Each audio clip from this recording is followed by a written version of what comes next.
On the evening of December 16th, 1985, a man who looked like something out of a horror film stood on East 46th Street in Manhattan with a gun concealed beneath his coat, watching two bodies bleed onto the sidewalk outside a steakhouse, and then walked away into a crowd of Christmas shoppers as if nothing more remarkable had happened than a man stepping out for the evening air. The street was busy. Holiday tourists moved past the scene with the particular haste of people who have registered gunfire and decided not to investigate. The two men on the ground were the boss and the underboss of the most powerful criminal organization in New York City, and in a matter of hours, the man who had ordered the killing would become the most famous mob boss in the history of American organized crime. But the man with the gun under his coat was not the man who had given the order. He was not one of the primary shooters. He was not a made member of the family in whose name the killing had been carried out. He was a backup, a contingency, a man whose assignment that evening was to kill anyone, civilians or law enforcement, who attempted to follow the hit team. He had been given the most dangerous role in the operation, the role that required him to make the most consequential decisions in the most compressed span of time, and he had carried it out. And for his service, the organization gave him nothing that would protect him when his own moment came. The man's name was Anthony Rampino. His friends called him Tony Roach. He stood with John Gotti for 15 years, through the planning, the execution, the trial, and the acquittal. And when the time came for the organization to stand with him, it did not. He died in a hospital bed in upstate New York in 2010, 71 years old, still serving a prison sentence, still unclaimed by the family he had served, while the men who had risen on the strength of what he helped accomplish had been dead for years. Drop where you are watching from in the comments below. It is genuinely one of the best parts of doing this. If you're new here and want more history like this delivered straight to you, subscribe now. Back to Ozone Park and the man they called the Roach. What happened outside Sparks Steakhouse at approximately 5:26 on that December evening has been told from the perspective of the man who ordered it, and from the perspective of the man who turned on him, and from the perspective of the federal agents who spent years trying to prove it. It has rarely been told from the perspective of the backup shooter who was standing closest to the scene when the last round was fired and who walked past a witness so terrified he slammed into his own building's glass door trying to get inside. Paul Castellano, the 69-year-old boss of the Gambino crime family, had arrived at Sparks Steakhouse at 210 East 46th Street, near 3rd Avenue in Midtown Manhattan, for a dinner meeting with several of his capos, including Frank DeSico, James Failla, and Thomas Gambino. His bodyguard and newly appointed underboss, Thomas Bellotti, was driving. Bellotti parked illegally in front of the restaurant and placed a Patrolmen's Benevolent Association placard on the windshield to avoid a parking ticket.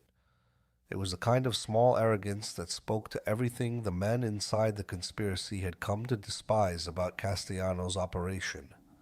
The boss lived in a mansion on Staten Island that his own men called the White House. He managed the family like a corporation.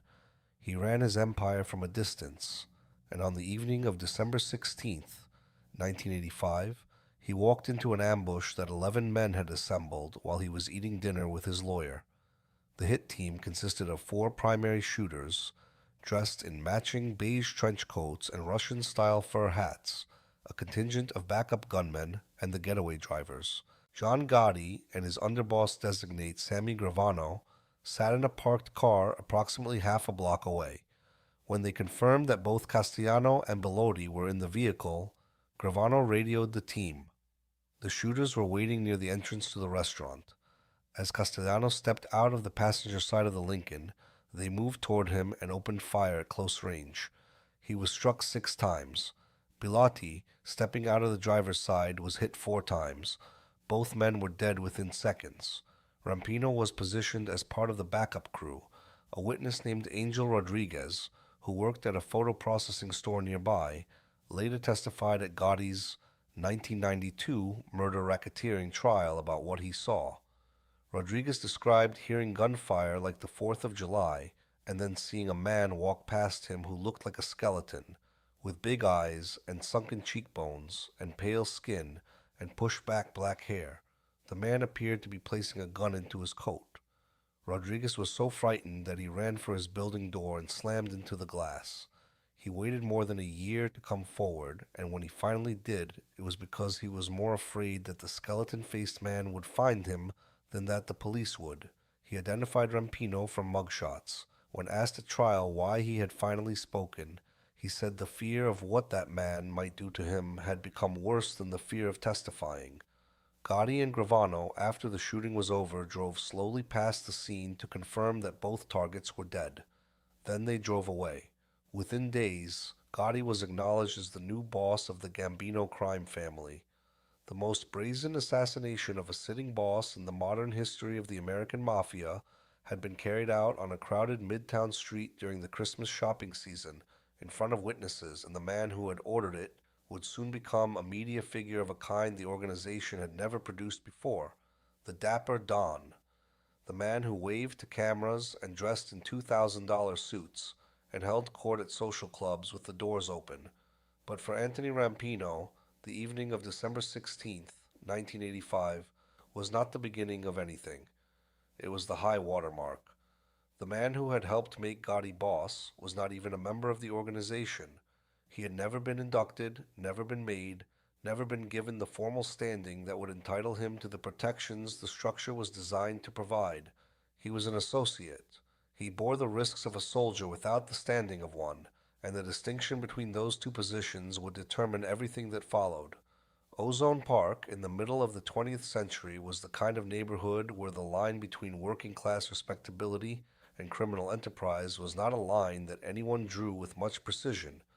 The southwestern corner of Queens, tucked between the Aqueduct Racetrack and the freight corridors feeding John F. Kennedy International Airport, which in those years was still known as Idlewild Field, it was a neighborhood of small brick houses and corner stores, and men who made their livings in ways that did not always appear on tax returns. The Italian-American families who lived there had built a world that was complete unto itself, with its own economy, its own social structure, and its own understanding of how things worked. The criminal economy in Ozone Park ran largely on what came through the airport. Cargo shipments moved through JFK at a volume that made the surrounding neighborhoods a paradise for organized hijacking operations. A truck carrying electronics, textiles, or consumer goods could be intercepted on its route out of the airport and stripped before anyone filed a police report.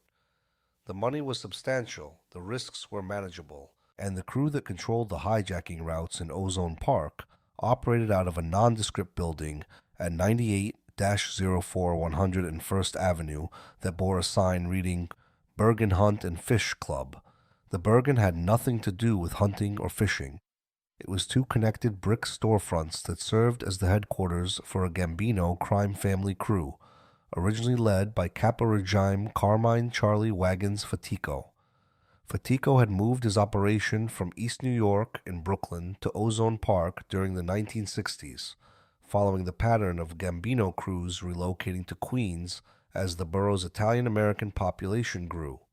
The club was where business was conducted, loan sharking, gambling, the coordination of hijacking teams, the settlement of disputes, and the distribution of proceeds up the organizational chain to the family administration. It had a back office, a card table, and an espresso machine. It would eventually have a closet full of custom-made suits and a barber chair, but those came later, when the man who would make the Bergin famous arrived to take it over. John Gotti did not build the Bergin crew. He inherited it. In 1972, Fatico was convicted of loan sharking and ordered by the court to stay away from his crew. He appointed Gotti as acting capo in his absence. Gotti had been a soldier in the Gambino organization, earning money through hijacking and working under the mentorship of Agnello Neil Della Croce, the family underboss, a man from the old school who operated out of the Ravenite Social Club on Mulberry Street in Little Italy. Della Croce saw something in Gotti that Castellano never would, a man who could command loyalty, who moved with confidence, and who understood that the street was where power was built before it was exercised from above. By 1977, Gotti was formally made as a Gambino member and promoted to capo. taking full control of the Bergin crew. Into this world, into this neighborhood, into the orbit of these men and these operations, Anthony Rampino had been drawn long before Gotti arrived to lead it. Born circa 1939 in Ozone Park, Rampino grew up in the immediate proximity of the Bergin and the culture it represented. His early criminal life involved truck hijackings and street-level theft. His passions, as one profile noted, were stickball and being a successful thief. But his early life was also defined by a heroin addiction that took hold in the 1960s and became well known among his criminal associates. Rampino's appearance set him apart from every other man in the crew. He was tall, he was skeletal. His arms were unnaturally long, reaching, by one account, past his knees. His face was cadaverous, with sunken cheekbones and large protruding eyes that gave him the look of a man who had not slept in several years. Michael Daly, writing in New York Magazine in 1986, described him as having an odd, rubbery-looking face and noted that Rampino liked to contort his face into all kinds of horrible grimaces in front of a mirror. Years of practice allowed him, at a second's notice, to shape his face into something like the Phantom of the Opera. He firmly believed that such faces would frighten any enemy. One unnamed law enforcement source described him as the scariest man you would ever meet. Tall, lean, and he looked like a vampire. The nickname followed from the appearance and from the habits. Tony Roach. Some said it was because he looked like a cockroach. Others said the name took on a second meaning when Rampino began smoking enormous quantities of marijuana, roach being the term for the end of a joint. A third explanation from a law enforcement source held that he earned the name because he smoked every bit of a marijuana joint, down to the last fragment. All three versions circulated simultaneously in Ozone Park, and all three were probably true. His connection to John Gotti was forged not in the neighborhood but in prison. In the early 1970s, both men were incarcerated at Lewisburg Federal Penitentiary in Pennsylvania. Gotti was serving a sentence for hijacking, having been convicted in 1969. He served approximately 3 years, from May of 1969 to January of 1972. Lewisburg at that time was known informally as Mafia Row, a facility that housed a disproportionate number of organized crime figures and where Italian-American inmates essentially ran the internal social structure. It was inside Lewisburg that Rampino's reliability and his willingness to do whatever was asked of him, despite the drug history that everyone knew about, earned Gotti's trust. The bond they formed in those years was the kind that prison produces and the street reinforces, a connection based not on ceremony or contract, but on proximity, shared risk, and the particular loyalty that comes from having nothing else to offer but your willingness to be useful. When Gotti returned to Ozone Park after his release in January of 1972, Rampino had a place in his world.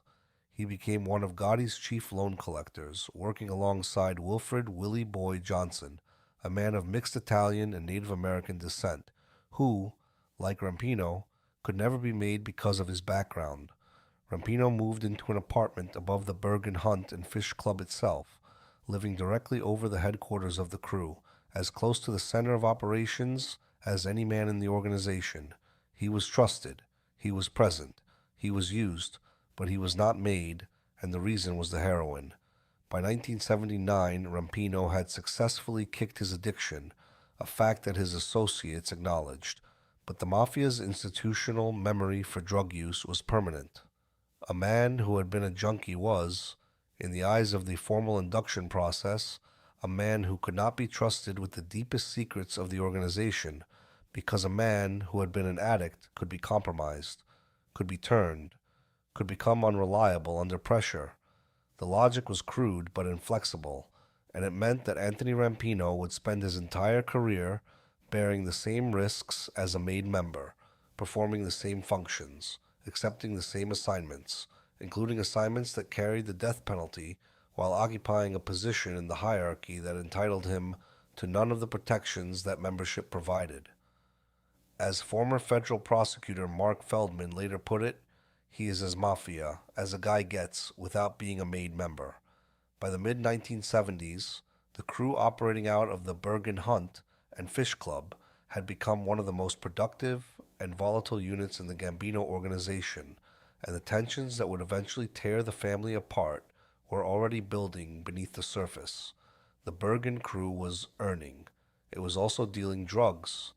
Angelo Quack Ruggiero, Gotti's childhood friend and one of the most prolific talkers in the history of organized crime surveillance, had been involved in heroin distribution for years alongside Gene Gotti, John Carneglia, and others in the crew. The FBI had placed electronic surveillance in Ruggiero's home in Cedarhurst, Long Island, and was recording conversations that documented the scope of the narcotics operation. Rampino's own drug history placed him squarely within this circle of known users and dealers, a man whose addiction had defined his organizational status and whose associates were building a heroin empire in defiance of the boss's explicit orders. Paul Castellano had banned drug dealing within the Gambino family. The ban was not a suggestion. Castellano had made clear that anyone caught trafficking in narcotics would be killed. The policy was partly moral, partly strategic. Drug cases brought federal attention and mandatory sentences that turned soldiers into informants. When Castellano learned the extent of the Bergin crew's involvement in heroin, he reportedly wanted the entire crew destroyed. The only thing preventing him from acting on that intention was Agnello Della Croce. Della Croce, the underboss, was the bridge between Castellano's administration and the street crews that generated the family's income. He had mentored Gotti. He had protected Gotti's men when Castellano demanded the surveillance tapes from Ruggiero's house, which would have confirmed the drug trafficking and triggered the death sentences. Della Croce refused to hand them over. He told his men to stand down, to obey Castellano's authority, while he worked to resolve the conflict. The arrangement held because Della Croce's personal authority commanded obedience from both sides. Everyone in the family understood that as long as Della Croce was alive, there would be no war. During this same period, the crew was involved in events that demonstrated the casual violence that defined their daily operations. On March 18, 1980, John Gotti's 12-year-old son, Frank, was killed in a traffic accident, struck by a car driven by a neighbor named John Favara while riding a borrowed minibike. The death was ruled accidental. No charges were filed. 4 months later, on July 28, 1980, Favara disappeared after leaving his workplace on Long Island. His body was never found. According to journalist Jerry Capessi's reporting, 8 members of the Gotti crew, including Rampino, were involved in the abduction and murder. Federal prosecutors did not charge Rampino or others because the evidence was insufficient for conviction and, in Rampino's case, because he was already serving what amounted to a life sentence when the information became available. The Bergin crew threw annual 4th of July parties for the neighborhood, fireworks and cookouts designed to cultivate goodwill among the residents of Ozone Park, so that they would alert the crew if law enforcement was seen in the area. The strategy worked.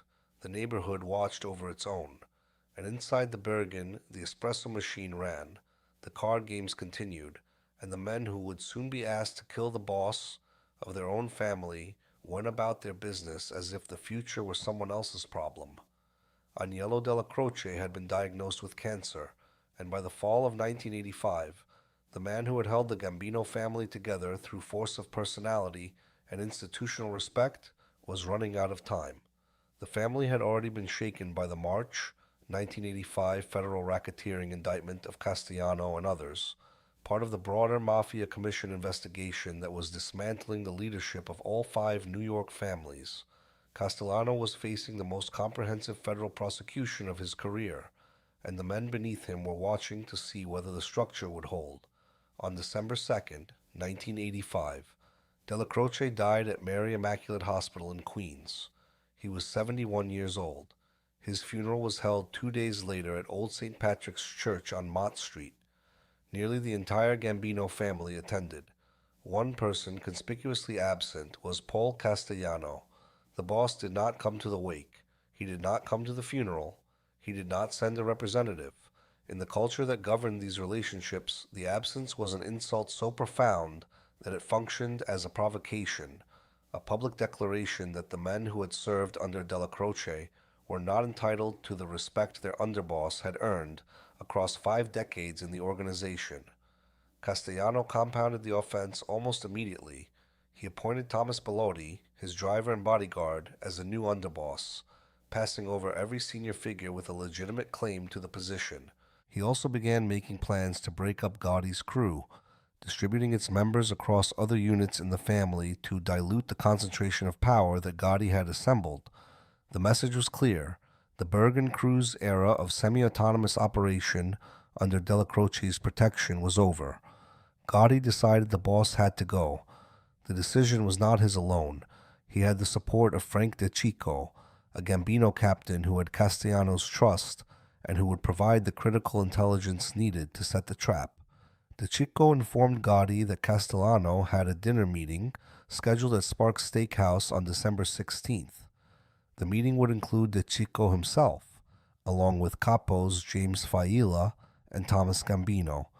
Castellano would arrive with Bellotti. The location was public, the timing was fixed, and the target would be exposed. Gotti assembled a team of 11 men, 4 primary shooters, backup gunmen including Rampino, getaway drivers. Gravano would sit with Gotti in a car to observe and confirm the kills. The assignment given to Rampino was the most volatile of all. Stand near the scene with a weapon and be prepared to kill anyone who intervened, whether civilian or law enforcement. The primary shooters had a defined target and a defined action.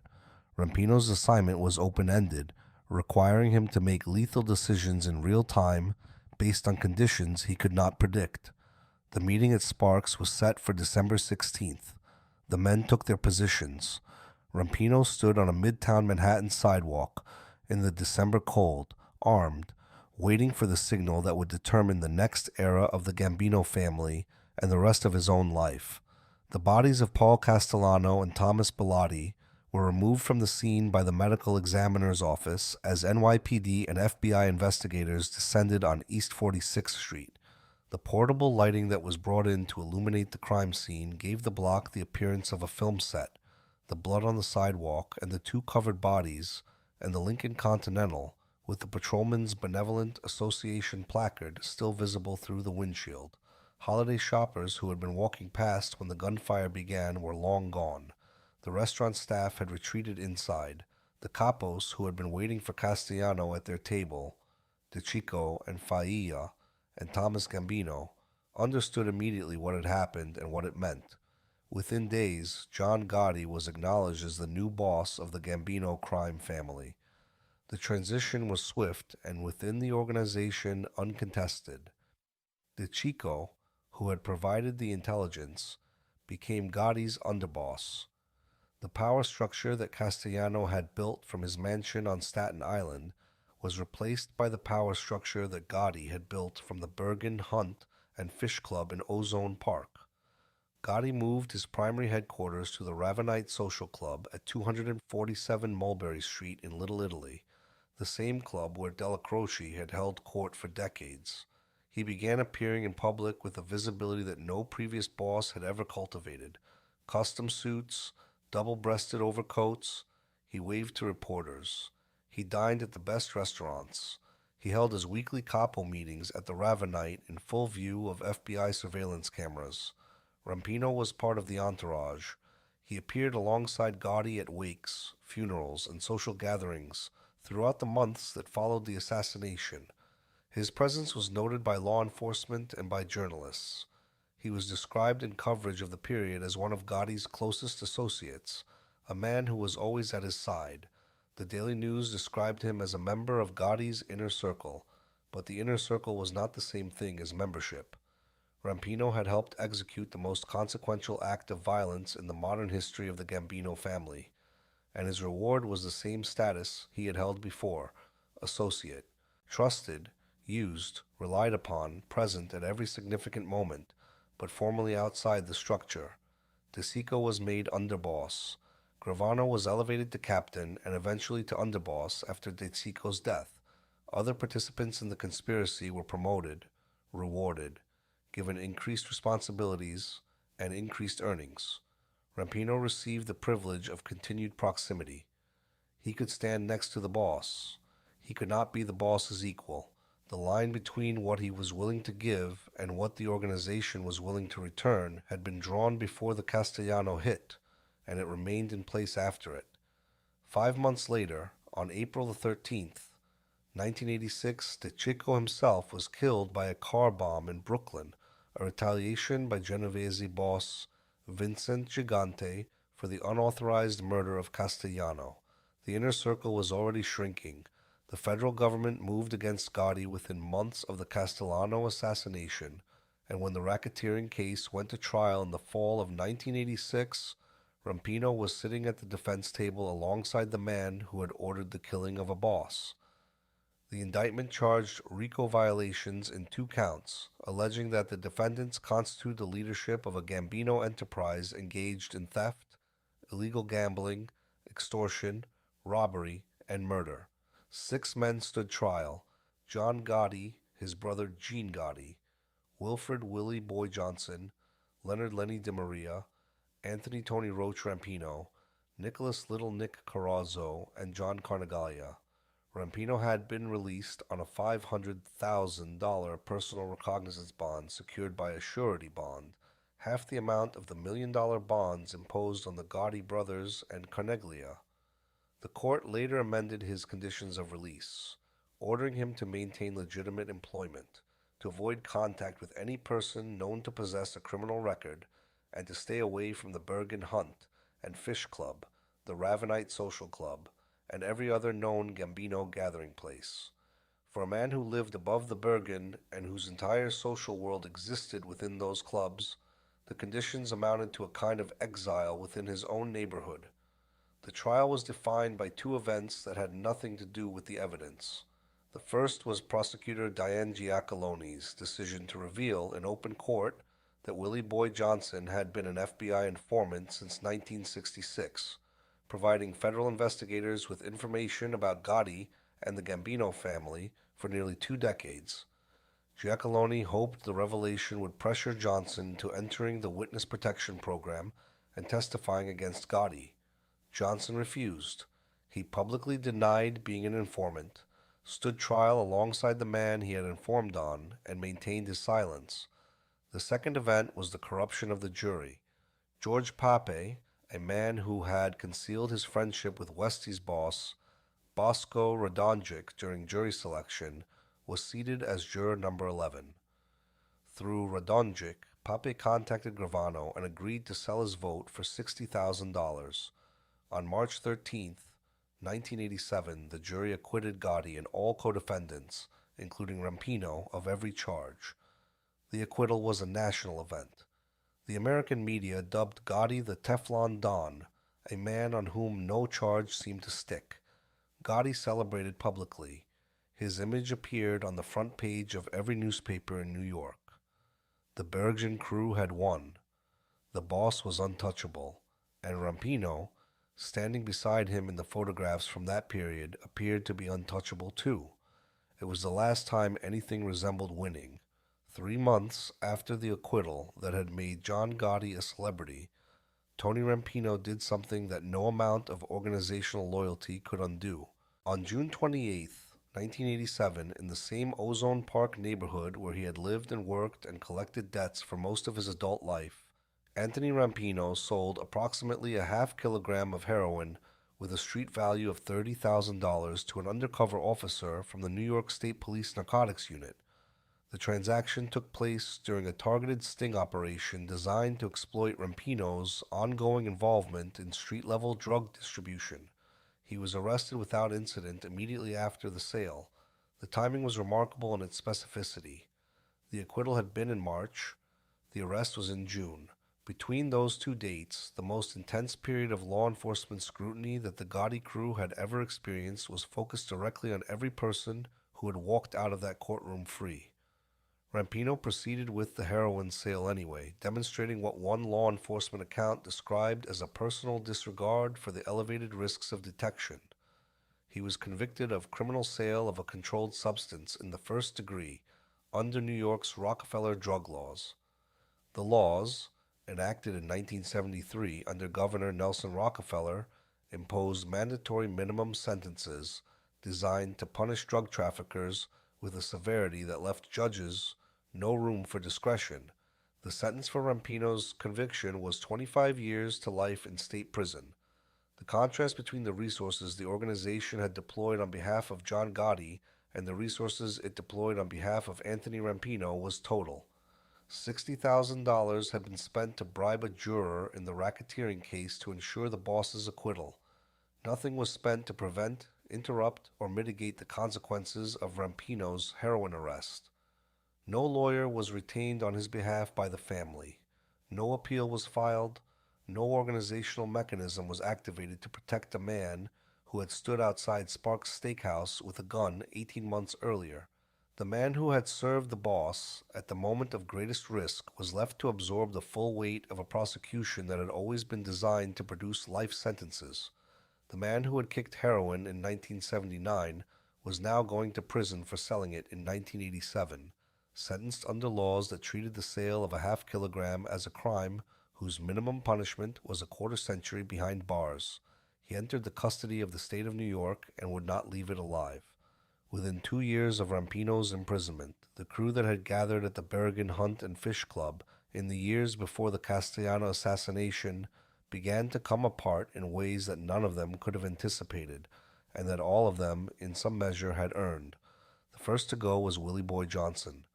On August 29, 1988, less than a year and a half after the acquittal, in which he had refused to testify against Gotti, despite having been exposed as an informant, Johnson walked out of his home in the Flatlands section of Brooklyn and headed for his car.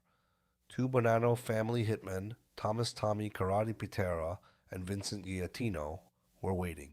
They fired 19 rounds. Johnson was hit in the thighs, in the back, and at least 6 times in the head. The gunmen dropped jack-like spikes on the street behind them to prevent police vehicles from pursuing. The murder had been carried out as a favor from the Bonanno family to Gotti.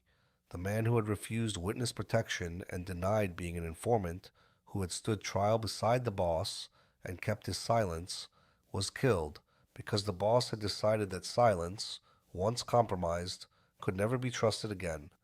Angelo Ruggiero, Gotti's childhood friend, the man whose wiretap conversations had documented the Bergin crew's heroin operation and triggered the crisis with Castellano, was supposed to stand trial alongside Gotti and John Carneglia on drug trafficking charges. His trial was severed from theirs because of illness. On December 6, 1989, Angelo Ruggiero died of cancer. He was 46 years old. He never faced a jury. Gotti and John Carneglia were not so fortunate. After 2 mistrials, they were convicted in their third trial in 1989 of running the heroin distribution enterprise that the FBI's surveillance of Ruggiero's home had documented. Each was sentenced to 50 years in federal prison. Gotti had urged both men to reject plea deals that would have resulted in sentences of approximately 10 to 15 years. He insisted they go to trial, adhering to the Mafia principle that a member never admits guilt. The principle cost them decades. Frank DeCicco, the captain who had betrayed Castellano by providing Gotti with the intelligence to plan the Sparks ambush, and who had been rewarded with the underboss position, was killed on April 13, 1986, less than 4 months after the assassination he had helped arrange. A remote-controlled car bomb exploded beneath his vehicle in the Diker Heights neighborhood of Brooklyn. The bombing was attributed to Vincent Chin Gigante and the Genovese family, who viewed the Castellano murder as an unauthorized act that violated the commission's authority. DeCicco was the first and most immediate casualty of the decision to kill Castellano without commission approval, and then there was Gotti himself. On November 11, 1991, Sammy Gravano, the man who had sat beside Gotti in the car outside Sparks and watched the shooting unfold, the man who had risen to underboss of the Gambino family, agreed to become a cooperating government witness. His decision was precipitated by FBI wiretap recordings from an apartment above the Ravenite Social Club, in which Gotti was heard disparaging Gravano and discussing details of multiple murders. Gravano decided, that if the boss was willing to talk about him on tape, the bond of omerta no longer applied. Gotti's final trial began in January of 1992. It was at this trial that Angel Rodriguez testified about seeing Rampino at the Castellano murder scene.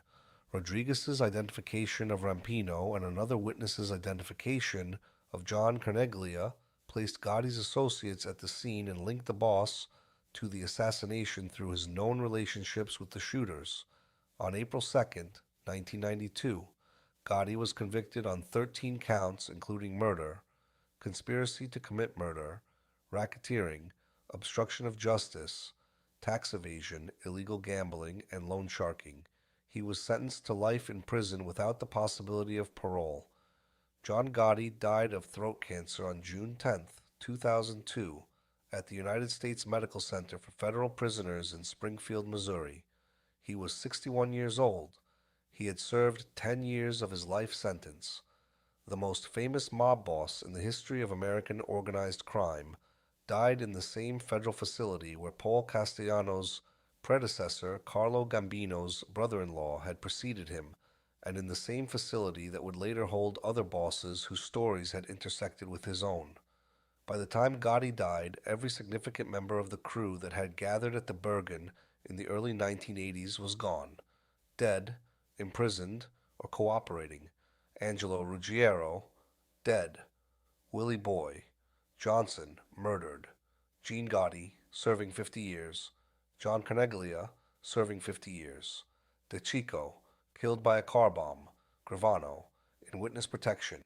And Rampino, the man who had never been made, the man who had stood outside Sparks with a gun, the man who had been at every wake and every funeral and every social club gathering, was sitting in a state prison cell, serving his 25 to life, watching the destruction of everything he had been part of through whatever fragments of news reached him from the outside. Anthony Rampino spent 23 years in the custody of the state of New York, and during those 23 years, the world that had given his life its shape and its purpose ceased to exist. The Bergin Hunt and Fish Club was eventually sold and converted into commercial storefronts. The Ravenite Social Club on Mulberry Street was shuttered. The men who had run the crew were dead or imprisoned. The boss he had served was dead. The organization he had served without ever being formally admitted into it had declined into something that bore little resemblance to what it had been during the years when Rampino had stood at its center. In 2004, the New York State Legislature passed the Drug Law Reform Act, partially reforming the Rockefeller drug laws that had produced Rampino's 25 years to life sentence. The new law allowed certain defendants convicted under the old statutes to petition the original sentencing court for resentencing under revised guidelines. Although Rampino had never appealed his conviction, he filed a petition seeking a reduced sentence. The petition was assigned to Justice Edward J. McLaughlin in Manhattan Supreme Court. What happened at the hearing was a small act of institutional indifference that captured, in miniature, the larger indifference that had defined every institution's relationship to Anthony Rampino since the moment he stopped being useful. On the day of the hearing, Rampino was at Elmhurst Hospital experiencing chest pains. He could not appear. Justice McLaughlin denied the petition anyway, without conducting a hearing, without allowing Rampino or his attorney to present argument, and without examining the merits of the application. The judge's statement from the bench, preserved in the appellate record, was as follows. I was just told that the defendant is in Elmhurst Hospital, complaining of chest pains. So I do not have any. I have thought about this case considerably. I am denying the application for altering his sentence. I do not know whether we are actually going to get him here in the courtroom, and so you folks can do with this situation as you choose. The application is denied. If the First Department tells me to do it again, that is fine. This case is finished. The First Department did tell him to do it again. On October 9th, 2008, the Appellate Division reversed the denial and ordered the case remanded for a de novo determination before a different justice, ruling that the trial court had erroneously denied Rampino his statutory right to an opportunity for a hearing. The appellate court noted that nothing in the record warranted the conclusion that Rampino was feigning chest pains, and that the lower court had made no such suggestion. In 2009, Rampino's attorney made a final attempt to win a sentence reduction, citing his deteriorating health, including chronic heart and respiratory conditions. The attempt was unsuccessful. The courts were not interested. The organization was not interested. The man who had been as mafia as a guy gets without being a made member was going to die in state custody, and no one with the authority to prevent it chose to act. On December 4th, 2010, Anthony Rampino was admitted to St. Luke's Hospital in New Hartford, New York, transferred from the state correctional facility where he had been held. His heart and respiratory systems were failing. He had been in prison for 23 years. The Bergin was gone. The crew was gone. Gotti had been dead for 8 years. The family that Rampino had served had moved on to other concerns, other leaders, other arrangements. 16 days later, on December the 20th, 2010, Anthony Rampino died. He was 71 years old. His death was first reported by John Mazzulli of the New York Daily News the following day, December 21st. The Associated Press picked up the story. The CBS affiliate in New York ran a brief item. The headline in the Daily News described him as a John Gotti crony. The word crony carried exactly the right weight. Not partner, not lieutenant, not captain, not member. A crony, a man who was around, a man who was present, a man who could be described in a headline with a word that conveyed proximity without implying equality. No record exists of any acknowledgement from the Gambino family of Rampino's death. No tribute appeared in any known organized crime communication. No wake was attended by family representatives.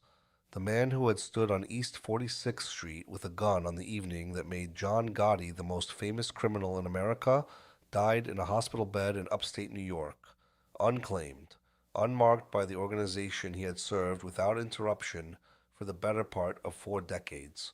The Gambino family, after John Gotti's conviction, never recovered anything close to the power or public profile it had possessed during the 1980s. Gotti's flamboyance, his insistence on visibility, his contempt for the operational security that protected other families, had made the Gambino organization the primary target of federal law enforcement for a decade. The conviction gutted the leadership. The cooperating witnesses gutted the membership. The organizational culture that Gotti had imposed, a culture that valued spectacle over survival, produced exactly the outcome that its opposite, the discipline of invisibility practiced by bosses like Vincent Gigante, was designed to prevent. Gene Gotti was released from federal prison in 2018 after serving approximately 29 years of his 50-year sentence. He was 72 years old. John Carneglia remained incarcerated. The Bergin Hunt and Fish Club, where Rampino had lived and where the crew had gathered, was divided into 2 commercial storefronts, a pet grooming salon called the Dog and Cat House, and a medical supply company. The building still stood at 98-04, 101st Avenue in Ozone Park. The espresso machine was gone. The card table was gone. The men were gone. Rampino's story is not a story of betrayal, not in the conventional sense. He was not turned on. He was not murdered by his own people. He was not sacrificed to protect a boss or to eliminate a rival. What happened to Anthony Rampino was simpler and, in its way, more instructive than any of those dramatic endings. He was used. He was used for his willingness to do dangerous things, used for his physical presence and his capacity for intimidation, used for his loyalty to a man who valued loyalty as a resource, to be consumed, rather than a bond to be reciprocated. He stood outside a steakhouse with a gun. He stood trial beside the boss. He collected debts, and he frightened people, and he lived above the clubhouse, and he showed up at every gathering, and he performed every function that was asked of him. And when he was caught doing the one thing that the organization officially prohibited, the thing that had always been the reason he could not be made, no one intervened. The structure of the American Mafia was designed to protect its members. The oath of induction created mutual obligations. The organization protected the man. The man served the organization. Associates occupied a different category entirely. They bore the same risks, accepted the same assignments, and faced the same enemies, but they existed outside the circle of formal obligation. When they fell, the organization owed them nothing. Rampino was the purest expression of that arrangement, a man who gave everything to an institution that had never formally accepted him, and that, when his usefulness ended, treated his absence as something that required no acknowledgment. The judge who denied his resentencing petition without letting him into the courtroom was not being deliberately cruel. He was being indifferent, which was worse because indifference did not require a decision. It required only the absence of one. The same indifference characterized the organization's response to Rampino's decades in prison. No one decided to abandon him. No one needed to. He was simply no longer relevant, and in a world built on relevance, irrelevance was the most permanent form of exile. On the evening of December the 16th, 1985, a man who looked like a skeleton walked past a terrified witness on East 46th Street, concealing what appeared to be a weapon, moving through a crowd of holiday shoppers, disappearing into the anonymity that the crowd provided. 25 years later, he died in a hospital room in a small city in upstate New York that no one in his world had ever heard of, in the custody of a state that had no use for him except as an occupant of a cell, having served an organization that had no use for him at all. The Bergin is a pet grooming salon now. The Ravenite is a shoe store. The boss is buried in Queens. The man who stood with the boss is buried in whatever obscurity his death produced. Loyalty, in the world he inhabited, was a currency that could be spent but never saved, offered but never returned, demanded but never owed. Anthony Rampino spent his entire supply of it, and what he received in exchange was a 25-year sentence, a denied petition, a hospital bed in New Hartford, and a headline in the Daily News that called him a crony. The men are gone. The building remains. And the lesson, if there is one, is the one that every associate who ever did the work without receiving the oath eventually discovered, that the organization remembers what you did for it exactly as long as it needs to, and not a day longer.